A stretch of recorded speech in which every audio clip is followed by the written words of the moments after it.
আমি বিশ্বাস করি না, আমি বিশ্বাস করি না ভাই। মানে এই ডায়লগটা জানি কার ছিল, সম্ভবত, আচ্ছা কমেন্টে লিখতে পারেন বাংলা ছবির পোকা কারা আছে, বাট এরকম একটা ফেমাস ডায়লগ ছিল। আমি বাপ্পারাজের হেনার বিয়ে হওয়ার পরে মনে এরকম একটা ডায়লগ দিছিল, চাচা হেনা কোথায়। যাই হোক, আমি আজকে যে নিউজ দিতে যাচ্ছি, সালা কনফিউশন হয়ে যাতি যে কখন কোনটা সত্য কোনটা মিথ্যা। গতকালকে শেখ হাসিনা তিনি একটা বক্তব্য দিয়েছেন। এই বক্তব্যটা ওনার ক্ষমতা ছাড়ার আগের যে বক্তব্য, ক্ষমতা থেকে পড়ার পরেও যে বক্তব্য, আর আজকের বক্তব্য টোটালি 360 ডিগ্রিতে চেঞ্জ। তবে এমন চেঞ্জ কি শুধু শেখ হাসিনাই করছেন? না, এই চেঞ্জ আগে ইমরান খানও করছিলেন। কথা বলছি মার্কিন ডিপ স্টেটের ভূমিকা সরকার পতনের ক্ষেত্রে আসলে কতটুকু দায়িত্ব ছিল, প্লাস সরকার পতনের আগে প্রধানমন্ত্রী শেখ হাসিনা তৎকালীন সময় তিনি প্রায় বলতেন যে একদল সাদা চামড়ার লোক সেন্ট মার্টিন চাচ্ছে আমি দিচ্ছি না, আমেরিকার নাম মুখে নিতেন না। পিটার ডি হাসরে পাতিহাস নামে আওয়ামী লীগের নেতাকর্মীরা বলতো, এমনকি মাঝে মাঝে ভুনা কইরা এরকম খাওয়া টাওয়ারও চিন্তা করছিল, বিভিন্ন জায়গায় অনেক ঝামেলা পড়ছিল, খেয়াল আছে নিশ্চয়ই। এমনকি সরকার পতনের পর সবাই বলছে আমেরিকা এই সরকার ফালাই দিছে। ইমরান খানের যখন পতন হয়েছে, ইমরান খান খোদ একটা টেলিভিশন সাক্ষাৎকারে বলছিল আমেরিকার কারণে পতন হয়েছে, কিন্তু 6-7 মাস পরে ইমরান খান নিজেই পল্টে নিল, না আসলে আমার পতনের ক্ষেত্রে আমেরিকার কোনো ভূমিকা ছিল না। কারণ ততদিনে ইমরান খান বুঝা গেছিল আমেরিকার সাথে পাঙ্গা নেওয়ার সুযোগ নাই, যদি আগামী দিনে ক্ষমতায় থাকতে চায় অথবা সিস্টেমে চলতে চায়।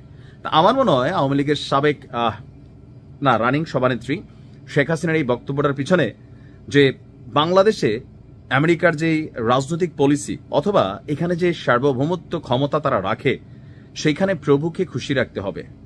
আমি জানি যে শেখ হাসিনা যখন এই বক্তব্যটা দিচ্ছেন তিনি কি বুঝে এই মন্তব্যটা করছেন। তো মন্তব্য কি করছেন, 15 মাস পর তিনি গতকালকে বলছেন, যে গণমাধ্যমে সাক্ষাৎকারটা দিচ্ছেন, এটা হচ্ছে আপনার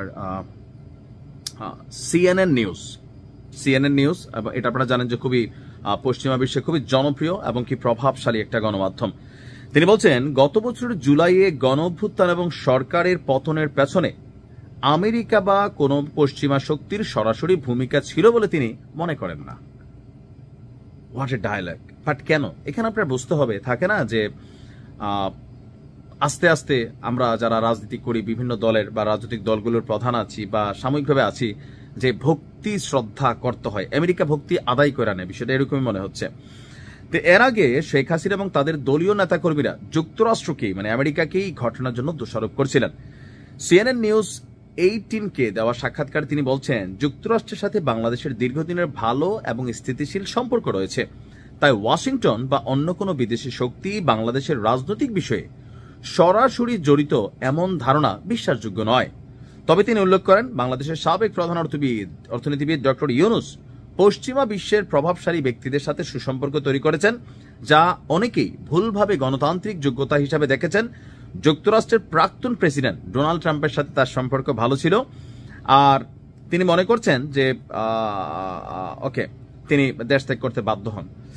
এখন এখানে গুরুত্বপূর্ণ যে বক্তব্যটা আমার কাছে যেটা মনে হচ্ছে, যে গেল কয়েকদিন আগে দা হিন্দু অথবা ইন্ডিয়া টুডে গণমাধ্যমটার নাম আমার খেয়াল নেই, তারা কিন্তু একটা প্রতিবেদন করছিল যে এই সরকারে, আওয়ামী লীগ সরকারের মধ্যে মার্কিন ডিপ স্টেটের এজেন্ট কারা। এর মাঝখানে সালমান এফ রহমানের নাম উঠে আসছিল, আইনমন্ত্রী আনিসুল হকের নাম উঠে আসছিল, আরেকজন কে জানি আমি ভুলে গেছি, 3 জনের নাম কিন্তু উঠে আসছিল, আরাফাত। এই 3 জন ডিপ স্টেটের মানে গোপন এজেন্ট হিসাবে এই সরকার পতনে ব্যাপক ভূমিকা রাখছেন। এবং ডোনাল্ড ট্রাম্প যখন প্রেসিডেন্ট পদ পাইল, এর 2-1 মাস বা সময়ের পরে বলল যে বাংলাদেশে কিছু এনজিও ফার্মকে মিলিয়নস অফ ডলার দেওয়া হয়েছে এখানে ডিপ স্টেট পলিসির কারণে। আমেরিকা বিনিয়োগ করে, তারা তাদের স্বার্থে করে। তো ওই কথাগুলা এমনকি পরবর্তী সময় ধারাবাহিকভাবে শেখ হাসিনা সহ অনেকেই আপনার এই কথাগুলা বলছেন, বা ক্ষমতা ছাড়ার আগেও তিনি বলছেন যে ওনাকে ক্ষমতা থেকে ক্ষমতাচ্যুত করা হইতে পারে, এই জন্য আমেরিকা কাজ করে যাচ্ছে। পরবর্তী সময় মানুষের কাছে যে দ্য ইন্ডিয়া টুডের প্রতিবেদনে কয়েকজন আওয়ামী লীগের মন্ত্রীর নাম উঠে আসলো, আমরা এটা বিশ্বাস করলাম মোটামুটি যে না একটা কিছু তো ঘটছে।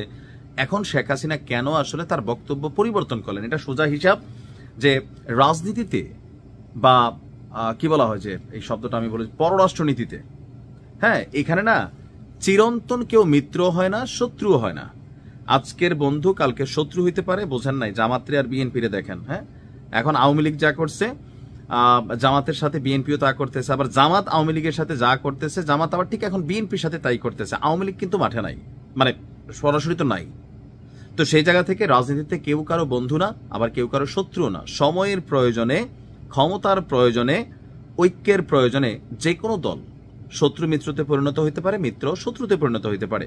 তবে আমাদের মতন অনুন্নত দেশগুলোতে ডিপ স্টেট গভীরভাবে কাজ করে, আর যারা সরকার থেকে বাটে পড়ে যায় তারা ডিপ স্টেটকে আসসালামু আলাইকুম এরকম দেওয়া লাগে, বা আদাব সালাম যেটি হোক দিয়া চলতে হয়, ঝুঁকতে হয়। সম্ভবত বৃহত্তর চিন্তায় শেখ হাসিনা সাময়িক ঝুঁকছেন। সময় বলে দিবে। ভালো থাকো।